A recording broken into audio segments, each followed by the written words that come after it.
Letter 107, on obedience to the universal will. Where is that common sense of yours? Where that deftness in examining things, that greatness of soul? Have you come to be tormented by a trifle? Your slaves regarded your absorption in business as an opportunity for them to run away. Well, if your friends deceived you, for by all means let them have the name which we mistakenly bestowed upon them, and so call them, that they may incur more shame by not being such friends. If your friends, I repeat, deceived you, all your affairs would lack something. As it is, you merely lack men who damaged your own endeavors, and considered you burdensome to your neighbors. None of these things is unusual or unexpected. It is as nonsensical to be put out by such events as to complain of being spattered in the street, or at getting befouled in the mud. The program of life is the same as that of a bathing establishment, a crowd, or a journey. Sometimes things will be thrown at you, and sometimes they will strike you by accident. Life is not a dainty business. You have started on a long journey. You are bound to slip, collide, fall, become weary, and cry out, "Oh, for death!" or in other words, tell lies. At one stage you will leave a comrade behind you. At another you will bury someone. At another you will be apprehensive. It is amid stumblings of this sort that you must travel out this rugged journey. Does one wish to die? Let the mind be prepared to meet everything. Let it know that it has reached the heights round which the thunder plays. Let it know that it has arrived where grief and avenging care have set their couch, and pallid sickness dwells, and drear old age. With such messmates must you spend your days. Avoid them you cannot, but despise them you can. And you will despise them if you often take thought and anticipate the future.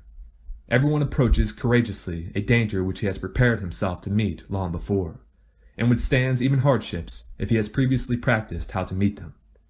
But contrariwise, the unprepared are panic-stricken, even at the most trifling things. We must see to it that nothing shall come upon us unforeseen, and since things are all the more serious when they are unfamiliar, continual reflection will give you the power, no matter what the evil may be, not to play the unschooled boy.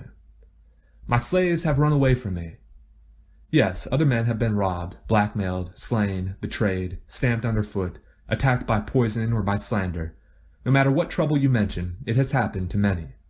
Again, there are manifold kinds of missiles which are hurled at us. Some are planted in us, some are being brandished, and at this very moment are on the way. Some which were destined for other men graze us instead. We should not manifest surprise at any sort of condition into which we are born, and which should be lamented by no one, simply because it is equally ordained for us all. Yes, I say, equally ordained. For a man might have experienced even that which he has escaped. And an equal law consists not of that which all have experienced, but of that which is laid down for all. Be sure to prescribe for your mind this sense of equity. We should pay without complaint the tax of our mortality. Winter brings on cold weather, and we must shiver. Summer returns with its heat, and we must sweat. Unseasonable weather upsets the health, and we must fall ill. In certain places we may meet with wild beasts, or with men who are more destructive than any beasts. Floods or fires will cause us loss, and we cannot change this order of things. But what we can do is to acquire stout hearts, worthy of good men, thereby courageously enduring chance and placing ourselves in harmony with nature. And nature moderates this world kingdom which you see, by her changing seasons. Clear weather follows cloudy. After a calm comes the storm. The winds blow by turns. Day succeeds night. Some of the heavenly bodies rise, and some set. Eternity consists of opposites.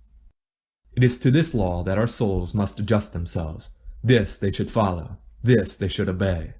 Whatever happens, assume that it was bound to happen, and do not be willing to rail at nature.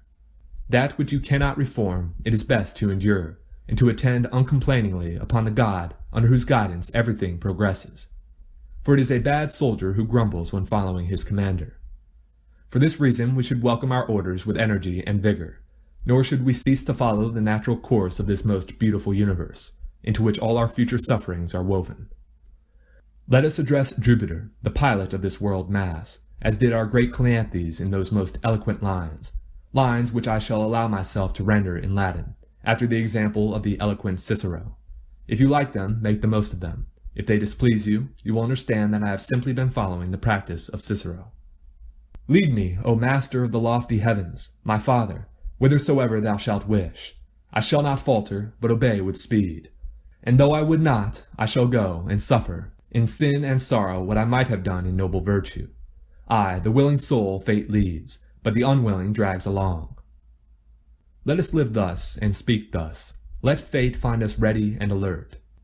Here is your great soul, the man who has given himself over to fate. On the other hand, that man is a weakling and a degenerate, who struggles and maligns the order of the universe, and who would rather reform the gods than reform himself. Farewell.